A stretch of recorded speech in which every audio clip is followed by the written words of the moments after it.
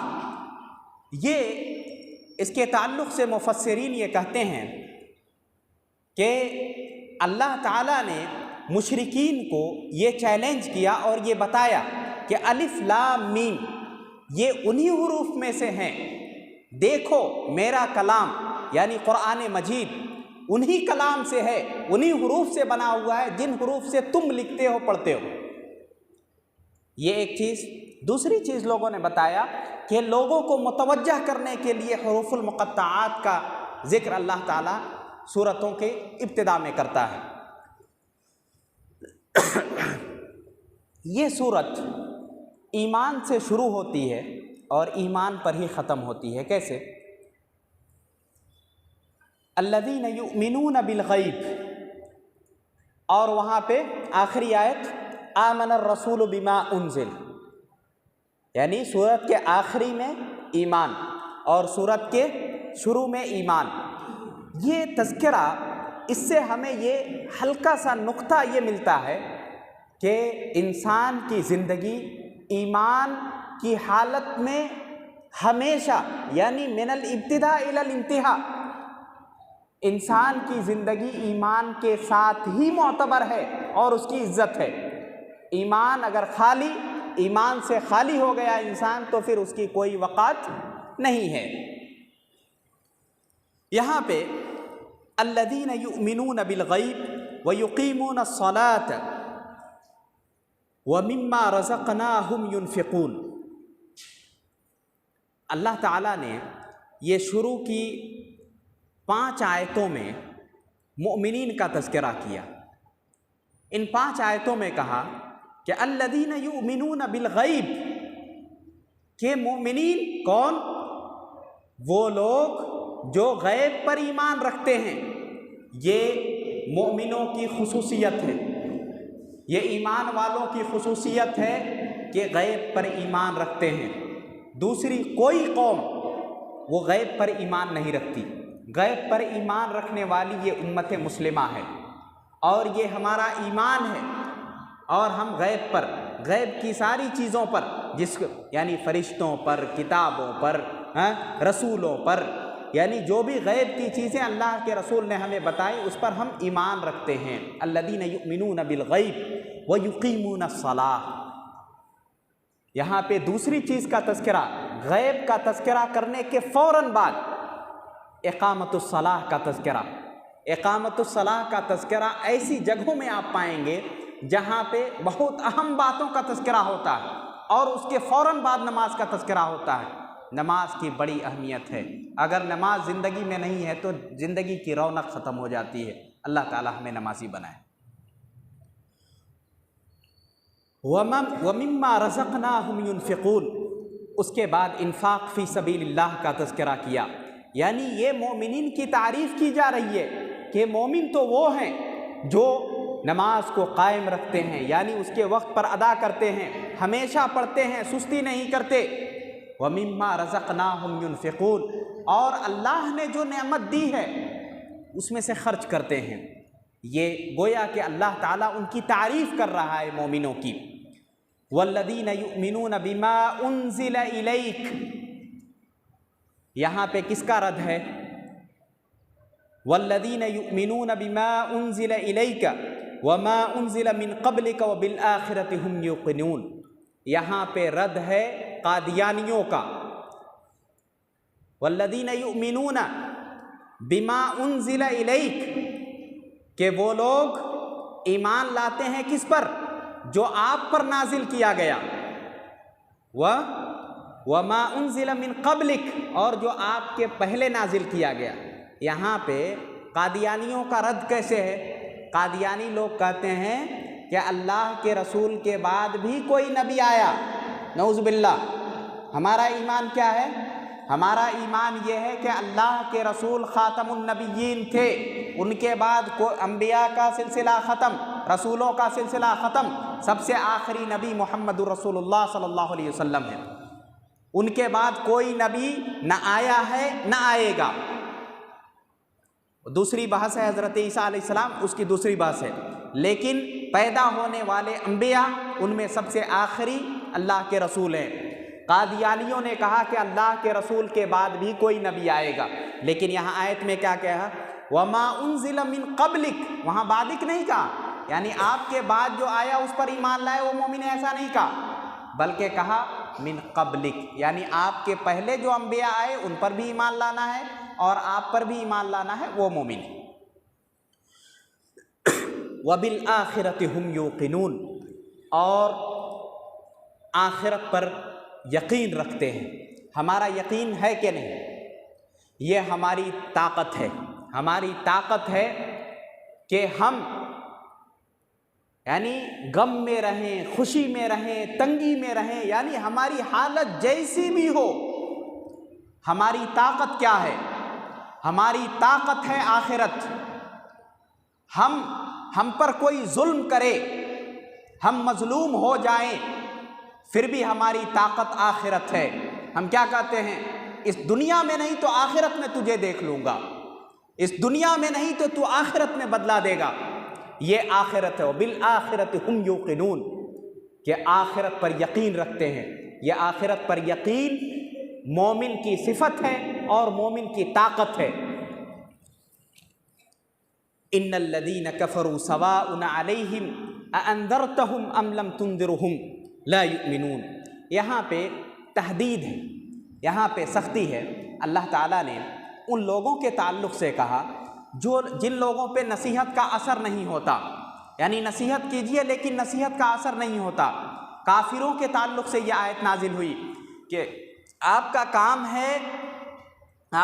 ہے سمجھانا، آپ سمجھاتے رہیے، سمجھانے سے نہیں چوکیے، کیونکہ اللہ کے رسول بہت زیادہ غمزدہ ہو جاتے تھے۔ لوگ ایمان نہیں لائے تو پریشان ہو جاتے تھے، لوگ نیکی نہیں کیے تو پریشان ہو جاتے تھے، کیونکہ اللہ کے رسول ہم سے ہمارے ماں باپ سب سے زیادہ محبت کرنے والے اللہ کے رسول تھے۔ اللہ کے رسول ہم سے اپنی امت سے بہت محبت کرتے تھے اور لوگوں کو چاہتے کہ وہ ہدایت یافتہ ہو جائے۔ اسی لیے اللہ تعالیٰ نے تسلی دیتے ہوئے کہا کہ ایسا لعلک باخع نفسک، کہ ایسا لگتا ہے کہ آپ اپنے آپ کو ہلاک کر لیں گے، یعنی اگر وہ مومن نہیں ہوتے ہیں، ایمان نہیں لاتے ہیں، تو ایسا لگتا ہے کہ آپ اپنے آپ کو ہلاک کر لیں گے۔ تو اللہ تعالیٰ جگہ جگہ آیتوں میں اللہ کے رسول کو تسلی دیتا تھا کہ آپ نصیحت کر رہے ہیں لیکن وہ لوگ ایمان نہیں لائیں گے، لیکن آپ پر کوئی گرفت نہیں ہے۔ ختم اللہ علی قلوبہم وعلی سمعہم وعلی ابصارہم غشاوہ ولہم عذاب عظیم۔ اللہ تعالیٰ نے کہا کہ وہ لوگ ایمان آخر کیوں نہیں لاتے ہیں؟ ان کی آنکھیں تو ہیں، ان کی آنکھیں ہیں، ظاہری دیکھتے ہیں، ان کے کان سنتے ہیں، لیکن حقیقتاً ان کے کان بہرے ہیں، ان کی آنکھیں اندھی ہیں، پردہ پڑا ہوا ہے، جس کی وجہ سے وہ ہدایت نہیں پا سکتے۔ اس کے بعد کہا فی قلوبہم مرض، یعنی ان کے دلوں میں مرض ہے، بیماری ہے، اور اس بیماری کی وجہ سے وہ حقیقت یعنی توحید کو قبول کرنا نہیں چاہتے۔ مشرکین کا تذکرہ کیا، سب سے پہلے 5 آیتوں میں مومنین کا تذکرہ ہوا، اس کے بعد 2 آیتوں میں مشرکین کا تذکرہ ہوا، اس کے بعد منافقین کا تذکرہ ہو رہا ہے۔ منافقین کے بارے میں جو قوم سب سے زیادہ بدتر قوم، ان المنافقین فی الدرک الاسفل من النار کہا گیا کہ منافقین جہنم کے سب سے نچلے گڑھے میں ہوں گے۔ کیوں؟ اس لیے کہ سب سے زیادہ نقصان اسلام کو منافقین سے پہنچا ہے۔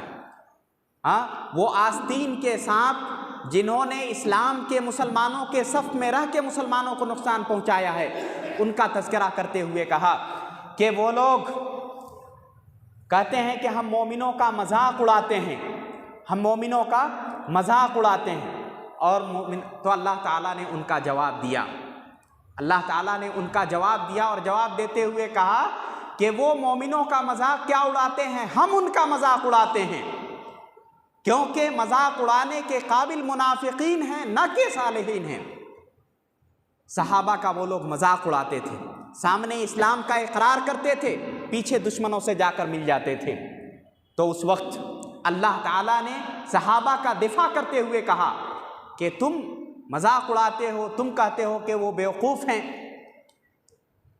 تو اللہ تعالیٰ، تو اس سے ہمیں یہ بڑا باریک نقطہ ہمیں معلوم ہوتا ہے، وہ یہ کہ جیسا اس وقت صحابہ پر اعتراض کرنے والے منافقین پر رد کرنے کے لیے اللہ تعالیٰ نے رد کیا کہ تم جو کہہ رہے ہو، یعنی مذاق اڑا رہے ہو صحابہ کا، تم جھوٹے ہو، تمہارا مذاق اڑایا جانا چاہیے۔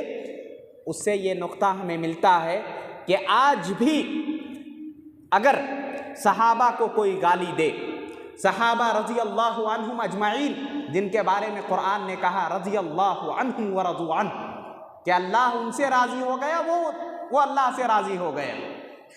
اور جب دونوں راضی، صحابہ راضی اللہ سے، اللہ راضی صحابہ سے، تو آپ کون ہوتے ہیں صحابہ پر زبان درازی کرنے والے؟ آج کے شیعہ، آج کے روافض، جو صحابہ کو حضرت عمر، حضرت ابو بکر، جو اللہ کے رسول کے سب سے قریبی، اللہ کے رسول پر آنچ نہیں آنے دیا اپنی زندگی میں، حضرت ابو بکر جو اللہ کے رسول کے سسر، اور ان کے بہت سارے مناقب ہیں، لیکن کچھ ایسے دشمنان اسلام ہیں جو صحابہ کو گالی دیتے ہیں۔ تو اس سے آیت سے ہمیں یہ نقطہ ملتا ہے، یہ دلیل ملتی ہے کہ اگر صحابہ پر آج بھی کوئی آواز اٹھاتا ہے، کوئی غلط کہتا ہے، تو آج اپنی استطاعت کے مطابق ان پر رد کر، یہ ہماری ذمہ داری ہے۔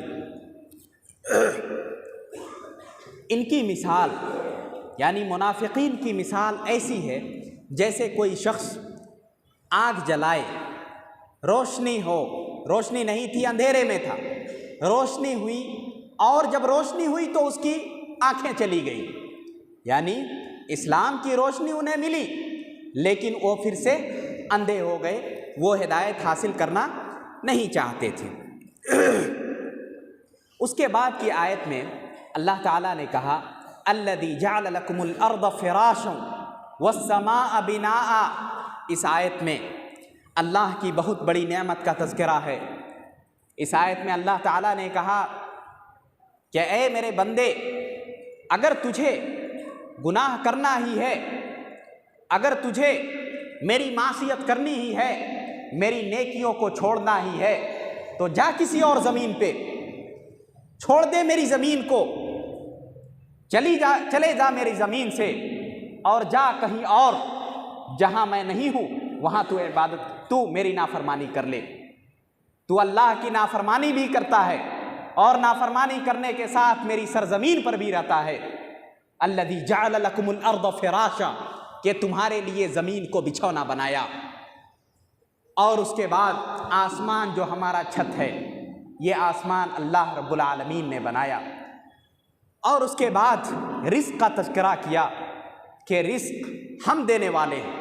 یعنی انسان مانگتا کس سے ہے؟ انسان اس شخص سے مانگتا ہے جس کے پاس پاور ہو، یا اس شخص کے پاس جس کے پاس مال و دولت ہو۔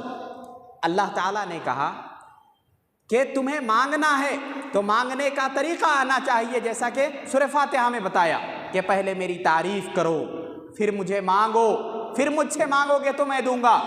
اس کے بعد کہا کہ دینے والا کون ہے؟ میں ہوں، یعنی میری زمین ہے جس پہ تم رہتے ہو، میرا دیا ہوا رزق ہے جسے تم کھاتے ہو، میری نعمتیں ہیں جس پہ تم ناز کرتے ہو، اور اگر تم میری نافرمانی کرنا ہی چاہتے ہو تو میرے رزق کو ایک دن چھوڑ کر دیکھ لو۔ اللہ کا دیا ہوا پانی ایک دن انسان چھوڑ نہیں سکتا۔ اللہ اگر رحم نہیں کرتا، اگر انسانوں پر رحیم نہیں ہوتا، تو واللہ ایک دن میں ساری انسانیت کا خاتمہ ہو جائے گا۔ کیوں؟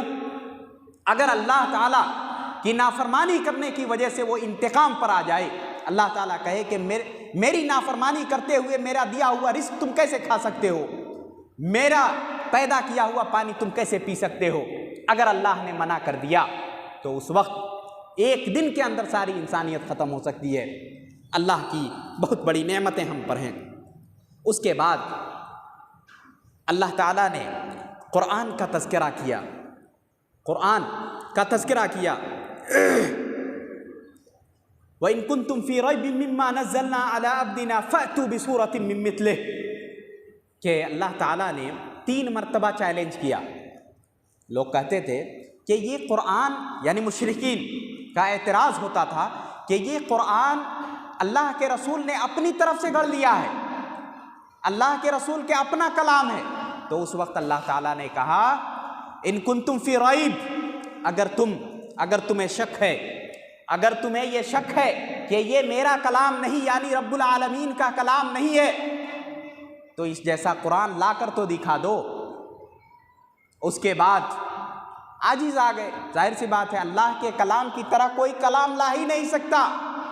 اس کے بعد اللہ تعالیٰ نے کہا کہ کم سے کم 10 صورتیں بعشر سور مثلہ، کہ کم سے کم 10 صورتیں تو لا کے دکھا دو، وہ بھی نہیں لا سکے۔ اس کے بعد قرآن نے کہا، یعنی اللہ رب العالمین نے کہا ایک صورت ہی لا کر دکھا دو، ایک صورت ہی لا کر دکھا دو، اور ہر بار کہا کہ تم شیطانوں کو بلا لو، جنوں کو بلا لو، ہاں تمہارے جتنے ادبا ہیں سب کو بلا لو اور ایک صورت لا کے دکھا دو۔ لیکن مشرکین ایک صورت تک نہیں لا سکے، کیونکہ لا ہی نہیں سکتے۔ یہ قرآن معجزہ ہے، قرآن یہ ایک ایسا خزانہ ہے جس میں ایسے نکات نکلتے ہی رہیں گے قیامت تک۔ آج کچھ چیزیں اس میں ہم کھوج کرتے ہیں، چند دنوں بعد کچھ اور نئی چیز اس میں سے پیدا ہوتی ہے۔ یہ ایک ایسا خزانہ ہے جس کے خزانے میں کمی نہیں آئے گی۔ ہر وقت کچھ ایسے لوگ آتے رہیں گے جو نکات نکالتے رہیں گے، اچھے نکات اس میں سے۔ تو قرآن یہ معجزہ ہے اور اس جیسا کلام کوئی لا نہیں سکتا۔ اس کے بعد کہا کیف تکفرون باللہ وکنتم امواتا فاحیاکم ثم یمیتکم ثم یحییکم۔ اللہ تعالیٰ نے اس ایک آیت میں انسان کی پوری زندگی، یعنی جب سے وہ پیدا ہوا اور مرنے کے بعد تک کا نقشہ کھینچ دیا کہ تم کیسے انکار کرتے ہو، کیسے انکار کرتے ہو اس رب کا۔ کیف تکفرون باللہ وکنتم امواتا، کہ تم مردہ تھے، فاحیاکم، پھر تمہیں زندہ کیا، یعنی تم اپنے باپ کے جسموں میں تھے، پھر تمہیں زندہ کیا، یعنی تمہیں ماں کے پیٹ سے پیدا کیا، ثم یمیتکم، یعنی پھر تمہیں مارے گا، یعنی موت آئے گی، ثم یحییکم، پھر تمہیں زندہ کرے گا۔ جب یہ ساری باتیں تم جان گئے تو کیسے تم اللہ کا انکار کر سکتے ہو؟ ہاں، انسان یا دنیا کی جتنی بھی چیزیں وہ مخلوق ہیں، مخلوق کسی چیز کو پیدا کر سکتی ہے؟ نہیں کر سکتی۔ انسان کوئی چیز بنا دیتا ہے، وہ اس کا یعنی صانع ہو سکتا ہے، بنانے والا ہو سکتا ہے، لیکن کیا وہ چیز اصل میں پیدا کر سکتا ہے؟ ایک پلاسٹک کا ٹکڑا پیدا کر سکتا ہے؟ نہیں کر سکتا۔ اللہ خالق۔ اس کے بعد اس آیت کا تذکرہ کیا جس میں اللہ رب العالمین نے فرشتوں، انسانوں کی تخلیق کا تذکرہ کیا۔ انی جاعل، اذ قال ربک للملائکۃ انی جاعل فی الارض خلیفہ، کہ ہم اپنا خلیفہ زمین میں پیدا کرنے جا رہے ہیں۔ فرشتوں کے سامنے اللہ تعالیٰ نے کہا کہ ہم زمین میں اپنا نائب پیدا کرنے جا رہے ہیں، اپنا خلیفہ پیدا کرنے جا رہے ہیں، اس انسان کو پیدا کرنے کے لیے۔ تو اس کے بعد فرشتوں نے کہا کہ آپ کی تسبیح کے لیے، آپ کی تقدیس کے لیے ہم کافی ہیں۔ تو اللہ تعالیٰ نے کہا کہ میں جو جانتا ہوں وہ تم نہیں جانتے۔ اس کے بعد اللہ تعالیٰ نے فرشتوں کو حکم، اس کے بعد اللہ نے سوال کیا جس کا جواب حضرت آدم نے دیا۔ فرشتوں کو کہا کہ آدم کو سجدہ کرو۔ یہ آدم یعنی انسان، ہم، یہ انسان مسجود ملائکہ ہے۔ انسان اپنی قدر نہیں جانتا، ہم اپنی قدر نہیں جانتے، اللہ نے ہمیں وہاں بیٹھایا جہاں فرشتے تک نہیں بیٹھے۔ انسانوں کو اللہ نے وہ مقام دیا جو فرشتوں کا نہیں ہے۔ کیسے؟ اللہ نے انسان کو کہا، حضرت آدم کو سجدہ کرنے کو کس کو کہا؟ فرشتوں کو کہا کہ تم سجدہ کرو۔ اور سجدہ کرنے کی بنیاد کیا تھی؟ کیوں سجدہ کرنے کے لیے کہا؟ علم بنیاد تھا، اور وہ علم جو دینی علم تھا، جو اللہ کی معرفت جس سے حاصل ہوتی ہے، اس علم کے لیے اللہ تعالیٰ نے کہا کہ فرشتوں سے کہ تم حضرت آدم کو سجدہ کرو۔ یہ علم حقیقی علم شرعی ہے، علم دین ہے، جو مجھے یہ جان کر بڑی خوشی ہوئی کہ یہاں کے لوگ ماشاءاللہ بہت جاگرک ہیں، اور اسکول میں پڑھنے والے طلبہ بھی دینی تعلیم سے آراستہ و پیراستہ ہو رہے ہیں۔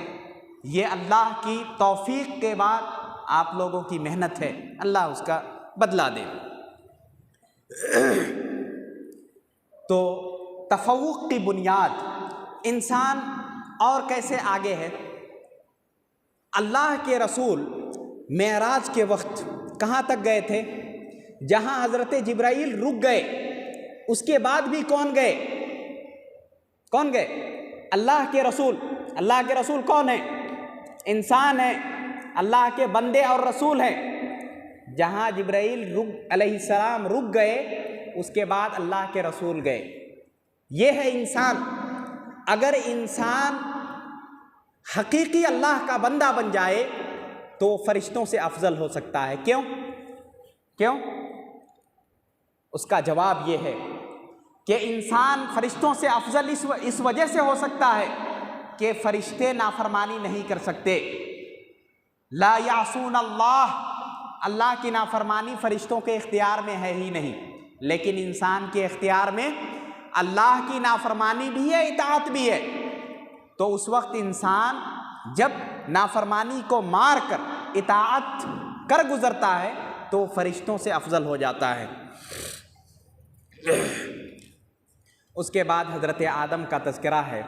حضرت آدم کو اور حضرت حوا کو اللہ تعالیٰ نے کہا کہ یعنی حضرت آدم کو پیدا کیا، حضرت حوا کو ان کی پسلی سے نکالا، پھر اسے کہا کہ تم لوگ جنت میں رہو۔ یہاں پہ کسی نے سوال کیا تھا، کسی نے کہا کہ اس وقت حضرت آدم کا حضرت حوا سے نکاح کس نے کرایا؟ اس وقت حضرت آدم کا حضرت حوا سے نکاح کس نے کرایا؟ اللہ کے بندے۔ جب اللہ تعالیٰ نے کہہ دیا کہ یہ تمہاری بیوی ہے تو خلاص، اس میں نکاح کا مسئلہ کہاں سے آتا ہے؟ اس کے علاوہ اللہ تعالیٰ نے حضرت زینب بنت جحش جن کا نکاح اللہ تعالیٰ نے کہہ کے بھیجا کہ یہ تمہاری بیوی، کوئی نکاح نہیں ہوا، اللہ کے رسول ڈائریکٹ ان کے گھر میں داخل ہوئے، قرآن کی آیت نازل ہوئی اور وہ داخل ہوئے۔ تو اللہ تعالیٰ جب یہ کہہ دے کہ یہ تمہاری بیوی ہے تو خلاص وہ بیوی ہے، اللہ کے اوپر کون ہے؟ تو یہ سوال ہی غلط ہے۔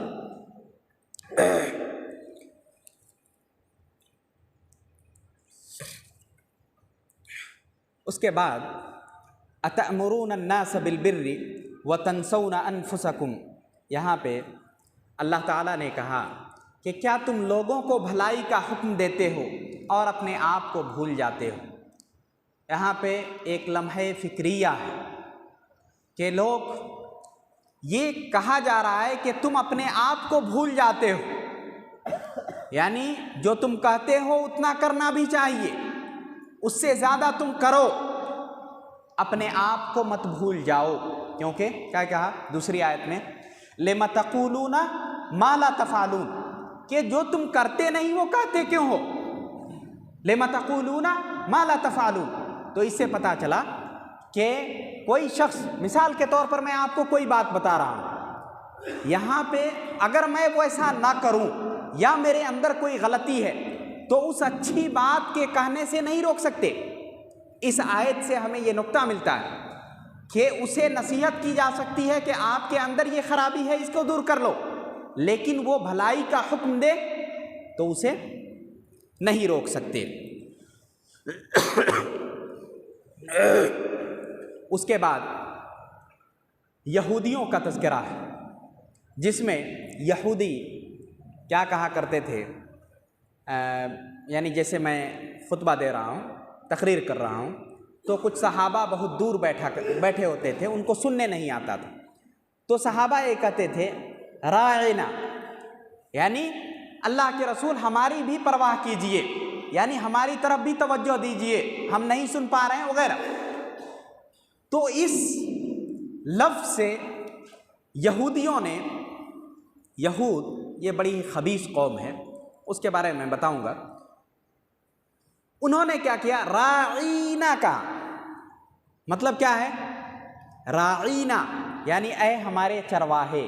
دیکھو تھوڑا سا کھینچ دینے سے، کہتے ہیں کہ عربی زبان یا لینگویج پڑھنے سے کیا ہے، صرف اتنا سے کتنا معنی بدل دے، راعینا راعینا، اتنا فرق سے کتنا معنی بدل گیا۔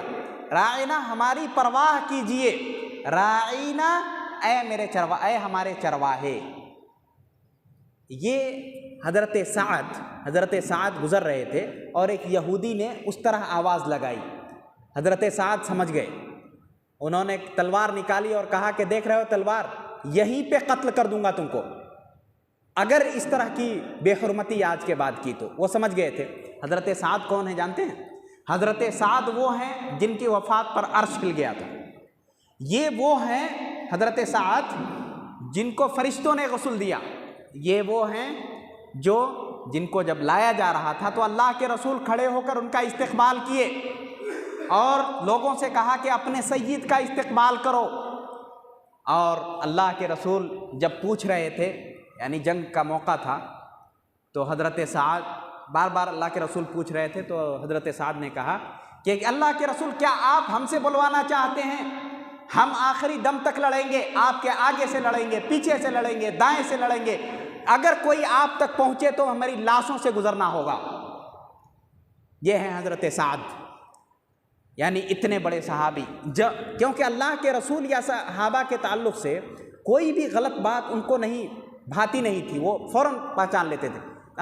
یہودی جب گزر رہے تھے، اللہ کے رسول کو ایک مرتبہ کہا السلام علیکم، اس کا معنی ہم لوگ کیا کہتے ہیں بد احتیاطی میں، السلام علیکم، السلام علیکم، یہ غلط ہے، السلام علیکم صحیح ہے، کیونکہ اس کا معنی کہ السلام علیکم کا معنی جانتے ہیں کہ تم مر جاؤ، اور السلام علیکم تم پر سلامتی ہو، دونوں کے معنی میں کتنا فرق ہے، لیکن ہم اس باریکی کو نہیں سمجھتے۔ ایک مرتبہ یہودیوں نے اسی طرح کہا، اس کے بعد حضرت عائشہ نے سنا اور انہوں نے ٹال دیا، تو کہا وہ بہت لان تان کرنے لگی یہودیوں پہ، تب اللہ کے رسول نے کہا کہ مہلن یا عائشہ، کہ چھوڑ دو عائشہ، جانے دو، ان لوگوں کا یہی موقف ہے تو کہنے دو، اس طرح سے۔ اس کے بعد حضرت بنی اسرائیل کا تذکرہ ہے۔ بنی اسرائیل پہ دیکھیے، بس ایک 5 منٹ اور وقت لوں گا، آج پہلا دن ہے، تھوڑا سا طویل ہو گیا۔ بنی اسرائیل کا تذکرہ ہوا۔ بنی اسرائیل کے تذکرے میں اللہ تعالیٰ نے اپنی نعمتوں کا تذکرہ کیا کہ ہم نے تم پر یہ نعمتیں کی، من و سلوہ اتارا، تم کو حکمرانوں کے ظلم سے بچایا، لیکن تم نے کیا کیا؟ بنی اسرائیل نے انہوں نے انبیاء کا قتل کیا، یعنی سب سے بدترین قوم جنہوں نے انبیاء کو سب سے زیادہ تکلیفیں پہنچائی وہ یہود اور نصارہ ہیں۔ یہودیوں نے سب سے زیادہ انبیاء کو قتل کیا۔ انہوں نے جب ان کو کہا گیا کہ چلو لڑنے، جنگ کرنے، تو انہوں نے کیا کہا موسیٰ اور ہارون سے، فَاذْهَبْ أَنْتَ وَرَبُّكَ فَقَاتِلَا إِنَّا هَاهُنَا قَاعِدُونَ، کہ آپ لوگ چلیے، لڑیے، ہم لوگ یہاں بیٹھ کے تماشا دیکھیں گے۔ اسی طرح یہ لوگ مذاق اڑاتے تھے، انبیاء کا مذاق اڑاتے تھے، اور اسی طرح جیسے اس آیت میں کہا گیا کہ ایک آدمی کو کسی نے قتل کر دیا، قتل کر کے اس آدمی کو شریفوں کے محلے میں پھینک دیا، تو پوچھا، لوگوں نے کہا کہ ہم نے نہیں مارا ہے، ہم نے نہیں مارا ہے۔ تب لوگوں نے کہا کہ چلو موسیٰ پوچھتے ہیں موسیٰ سے. آئے, پوچھا کہ حضرت موسیٰ آپ اپنے رب سے پوچھئے کہ یہ کیسے ہوا, کس نے قتل کیا ہے. تو حضرت موسیٰ نے کہا کہ جاؤ. تو اللہ تعالیٰ نے ان کو بتایا حضرت موسیٰ کو کہ کیا کرنا ہے, یعنی گائے کو ذبح کرنی ہے, اس کے گوشت سے اس کے جسم پہ لگانا ہے, وہ زندہ ہوگا اور وہ پھر وہ بولے گا کہ کس نے اس کو قتل کیا ہے. اتنا کہا. لیکن بنی اسرائیل یہ بڑی شرکس قوم تھی, اس پر اس نے اکتفا نہیں کیا. اس نے کیا کہا, پہلے کہا کہ وہ گائے کس رنگ کی ہونی چاہیے, پھر کہا کہ یہ گائے اس رنگ کی یعنی اچھے رنگ کی, فاقع اللونہا یعنی ایسے چٹکتی رنگ کی ہو. اس کے بعد کہا کہ کس عمر کی ہونی چاہیے, تو کہا کہ درمیانی عمر کی ہونی چاہیے. پھر پوچھا کہ بوڑھی ہو یا جوان ہو. اس کے بعد کہا کہ اس سے ہل چلایا گیا ہو یا نہیں چلایا گیا ہو. یعنی یہ بڑی شرکس قوم تھی. پوچھتی گئی. اس کے بعد قریب تھا کہ وہ نہ کر پاتے. اور مفسرین نے یہ بھی کہا ہے کہ جب یہ سوال کرتے گئے, جتنا زیادہ سوال کرتے ہیں سختیاں اس قدر بڑھتی جاتی ہیں. اسی لیے زیادہ سوال کرنے والوں کو کہا جاتا ہے بنی اسرائیل کے سوالات ہیں. یعنی وہ لوگ بیجا سوالات بہت کیا کرتے تھے. جب اس طرح سوالات کرتے گئے سختی بڑھتی گئی. جب کہا گیا کہ ذبح کرو تو کوئی بھی گائے ذبح کر کے اس پر سٹا دیتے, معاملہ ختم تھا. لیکن ان کا یہ شیوا نہیں تھا, پہلے سے وہ اسی طرح شرکسی کرتے رہے تھے, تو قریب تھا کہ وہ نہ کر پاتے. یہاں پہ ایک بڑا ہی باریک نقطہ ہے. اس قوم کو اللہ تعالیٰ نے کئی نشانیاں دکھائی. نشانیاں دکھانے میں اللہ تعالیٰ نے, یہ بہت بڑی نشانی تھی, یعنی ایک مردہ شخص جو زندہ ہو جائے یہی خود ایک بڑی نشانی ہے. یعنی ایک مردہ شخص ہے, اس کو نبی کہے کہ اللہ تعالیٰ اسے زندہ کر دے گا, یہ خود بڑی نشانی ہے نا. اس کے بعد اس سے بڑی نشانی کیا ہے, اللہ تعالیٰ نے ایک اور گائے کو ذبح کرایا, مردے کو مردے سے زندہ کیا. دیکھ رہے ہیں, یعنی ایک مردہ ہے, ایک دوسری زندہ چیز کو مردہ کیا اور اس گوشت کو سٹا کے اللہ تعالیٰ, یعنی اللہ تعالیٰ اپنی قدرت بتانا چاہ رہا تھا. اسی طرح ایک حضرت موسیٰ علیہ السلام کو, جو عصا موسیٰ کے نام سے مشہور ہے, جو حضرت موسیٰ کی لاٹھی, اس کے بارے میں فانفجرت منہ اثنتا عشرۃ عینا, کہ اس سے 12 چشمے پھوٹ پڑے. یعنی تم اس کو لکڑی پتھر پہ مارو, چشمے پھوٹ پڑیں گے. حضرت موسیٰ نے پتھر پہ لکڑی ماری اور وہ چشمے پھوٹ پڑے. یہاں پہ سوچنے والی بات کیا ہے, غور کرنے والی بات یہ ہے کہ لاٹھی تو وہی ہے, ایک لاٹھی میں کیا دم ہے.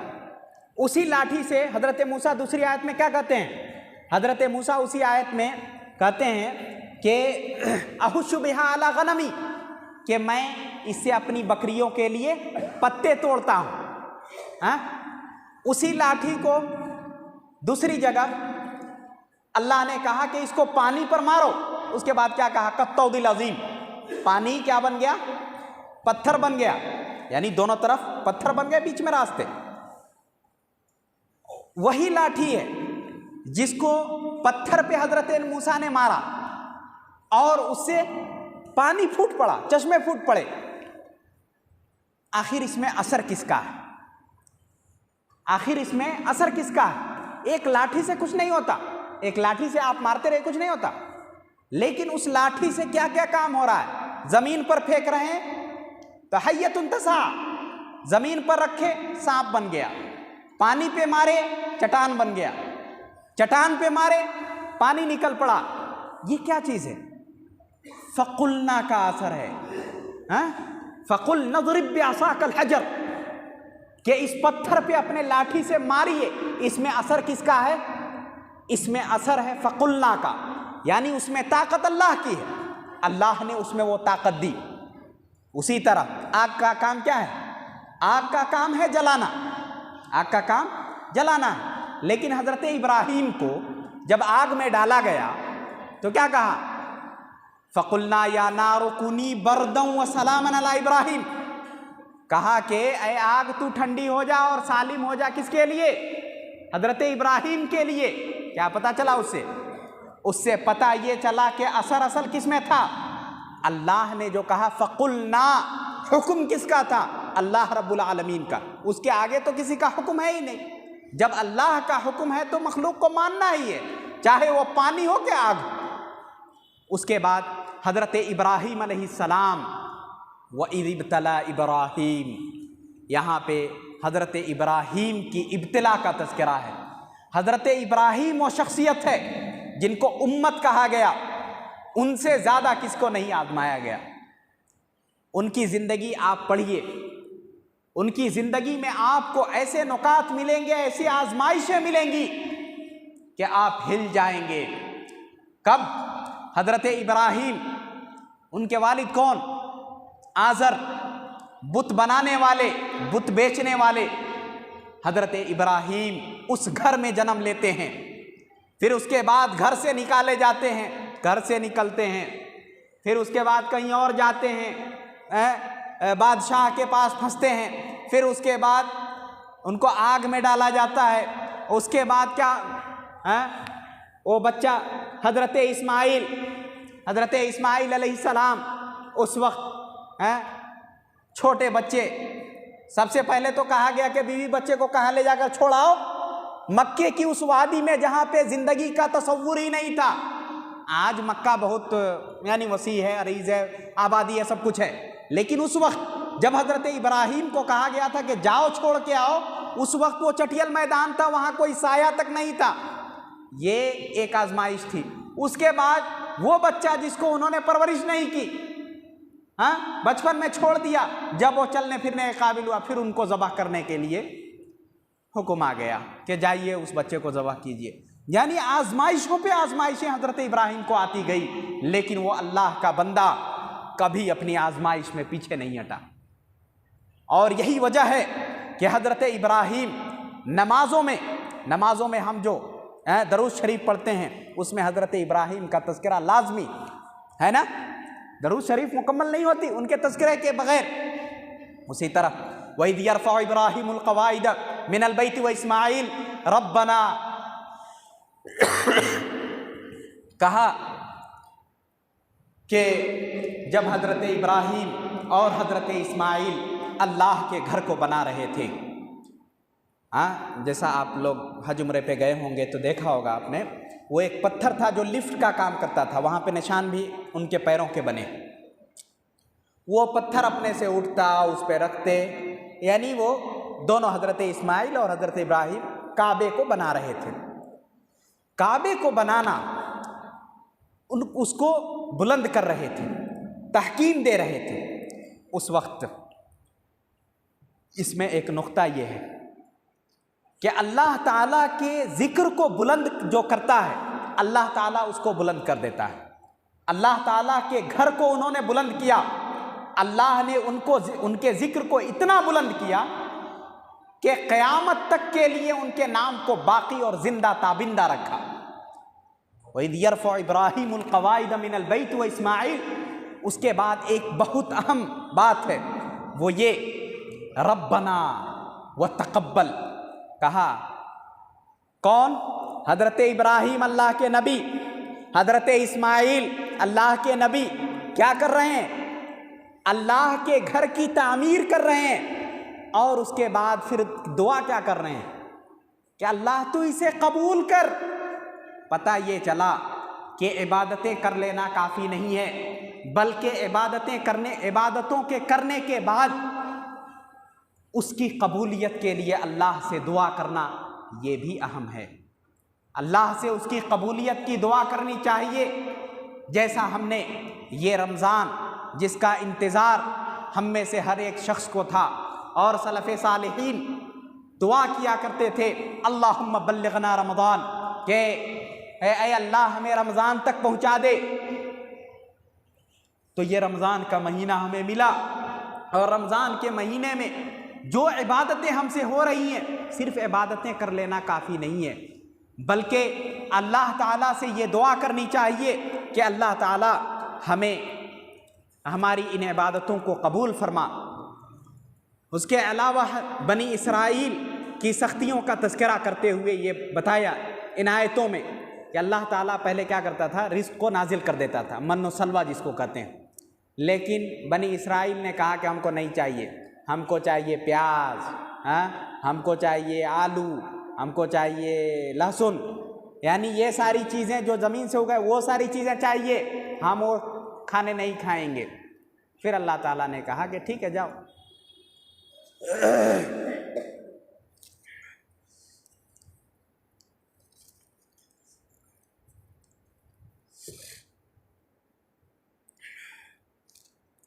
حضرت موسیٰ علیہ السلام کو جب اللہ تعالیٰ نے طور پر بلایا، اس وقت اہل کتاب یعنی ان کی قوم نے کیا کیا تھا، ان کی قوم نے یہودیوں نے بچھڑے کی پوجا کی، سامری اس کا نام تھا، جس نے ان کو ورغلایا لوگوں کو، اور وہ لوگ بچھڑے کی پوجا میں مبتلا ہو گئے۔ جب بچھڑے کی پوجا کرنے لگے تو اس وقت حضرت موسیٰ لوٹے اور یہ لوگ مبتلا ہو چکے تھے، تو ہارون کے داڑھی کو پکڑا اور کہا کہ تو نے یہ کیا کیا، یعنی تم کو میں نے یہاں چھوڑا تھا، تو نے یہ کیوں کرنے دیا؟ تو حضرت ہارون نے کہا کہ یہ مجھ پر غالب آ گئے اور سامری نے ایسا کیا وغیرہ۔ اس کے بعد کہا آیت میں کہ تم لوگوں پر لازم ہے کہ توبہ کرو۔ یہاں پہ ایک فرق ہے، توبہ ہم لوگ کیا کرتے ہیں، ہم لوگوں کے لیے توبہ یہ ہے ندامت کے چند آنسو اللہ کی بارگاہ میں گرا دیں تو اللہ ہمیں معاف کر دیتا ہے، کیونکہ اللہ تعالیٰ نے کہا کیا بنی آدم، اگر اے انسان اگر تو زمین کے برابر بھی گناہ لے کر میرے سامنے آتا ہے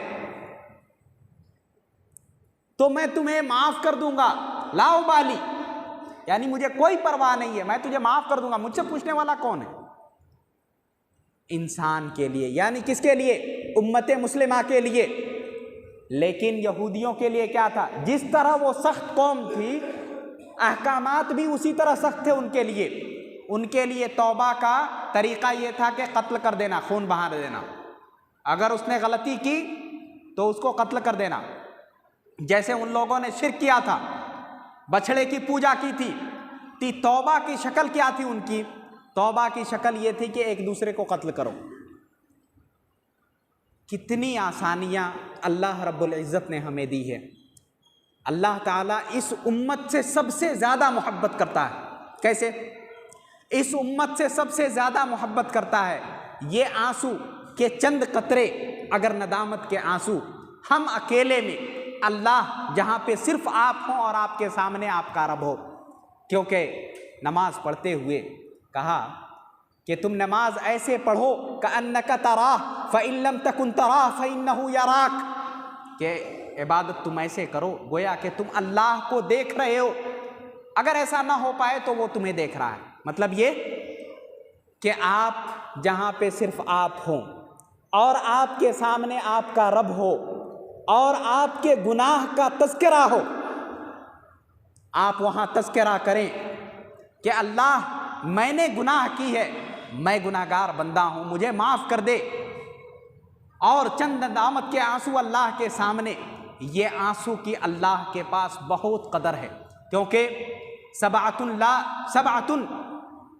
یظلہم اللہ لا ظل الا ظلہ یوم لا ظل الا ظلہ، کہ 7 قسم کے لوگ ہیں جن کو اللہ تعالیٰ اپنے سائے میں جگہ دے گا۔ ان میں سے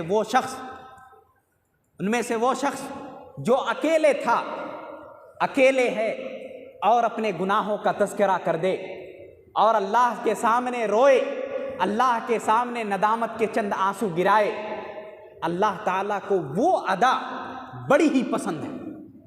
اکیلے جہاں پہ صرف وہ ہو اور اس کا رب ہو، اور رونا صرف اپنے گناہ پہ ہو، دنیاوی مصیبت کی وجہ سے نہیں، بلکہ ندامت ہو تو اپنے گناہ پر، اپنے گناہ کی وجہ سے اگر وہ روتا ہے تو واللہ اللہ کی رحمت اتنی جوش میں آتی ہے کہ اللہ اسے کہتا ہے کہ جا تجھے میں نے معاف کر دیا۔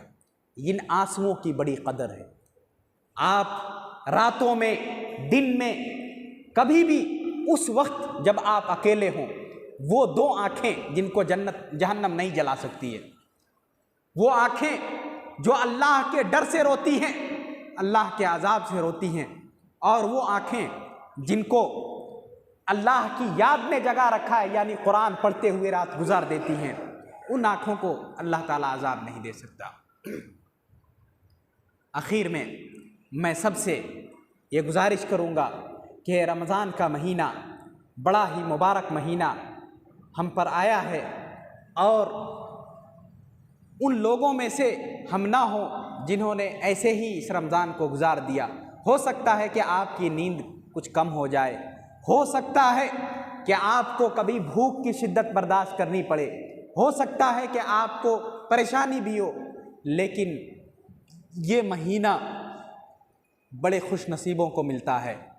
وہ خوش نصیب ہیں آپ لوگ اور ہم لوگ جن کو اللہ نے پسند کیا ہے کہ اس مبارک مہینے میں وہ زندہ رہیں، ورنہ مرنے والے تو ہم سے اس مہینہ کے آنے سے پہلے بچے بھی بڑے بچے بڑے بوڑھے سب مرے، لیکن ہم بچ گئے۔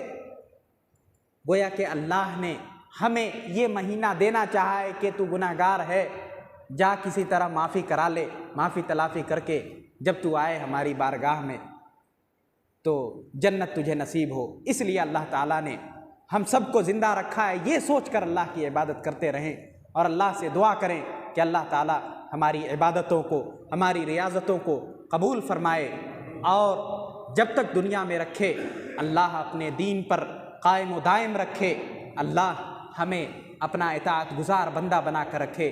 آمین۔ وآخر دعوانا ان الحمد للہ رب العالمین، والسلام علیکم ورحمۃ اللہ وبرکاتہ۔